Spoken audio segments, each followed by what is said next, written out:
So let's just dive back into your story. You're taking on a lot, you're doing a whole lot. I actually found you through a video that our mutual friend Lawrence Wagner posted. So we've been talking actually a lot about social media on the show lately, Twitter and Facebook. But what's your preferred social media platform where you're putting out your videos right now? My preferred platform is definitely Facebook, and that's because that's where my audience is. I get a lot of feedback from that.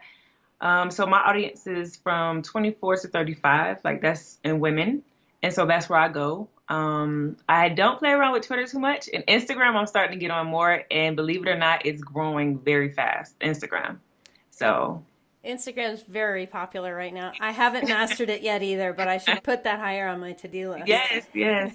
Yeah, Lawrence reposted one of your videos, and I mean, you were awesome, and your message was awesome. I thought it was really cool how your whole work is around inspiring young people, and not just inspiring young people, but also encouraging other adults to work on inspiring young people and to make some space for that and some time for that in their life, and kind of prioritize doing that. So, yeah, we have a lot to talk about. That's very important, that balance.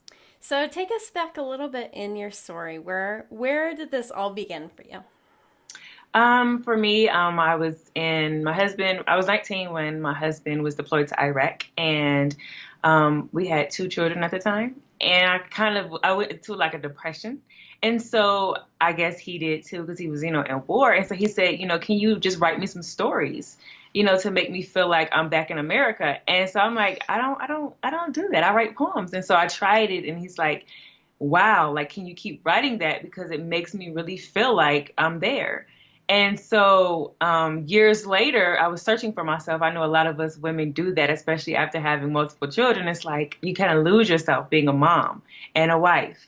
And I went back and I was like, I really want to do something I want to do. He was still in the military, so he was doing things. And so he said, well, what about those stories that you used to write me?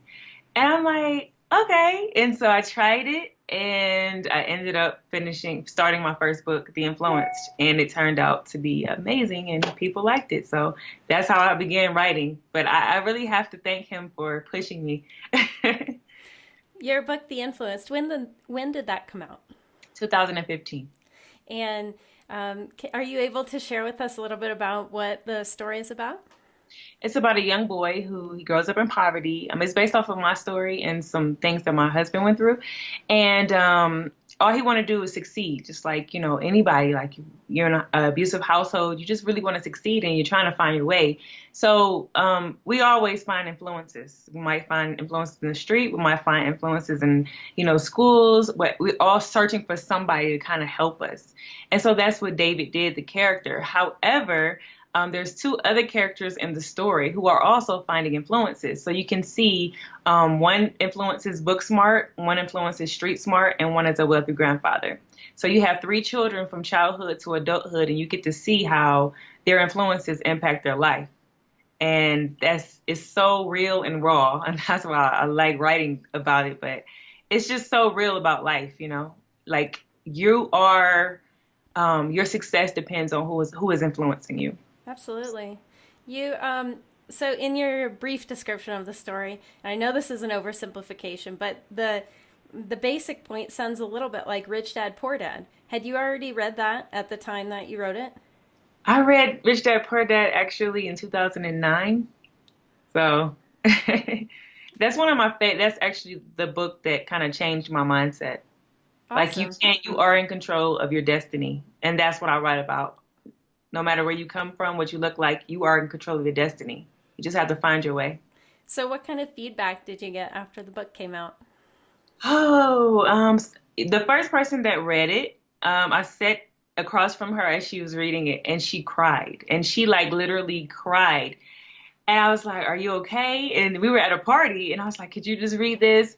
And that was the first, like reaction that I got. And it was like, wow, like this is more than a book. This is stories that people can relate to. This is inspiration. This is impactful. And I always get messages from young people. I have somebody as young as 14 years old. She did a video and she's like, oh my gosh, like I just cannot believe this story. And she's crying. And I'm just like, wow, like that's that's the most important thing to me, impacting lives.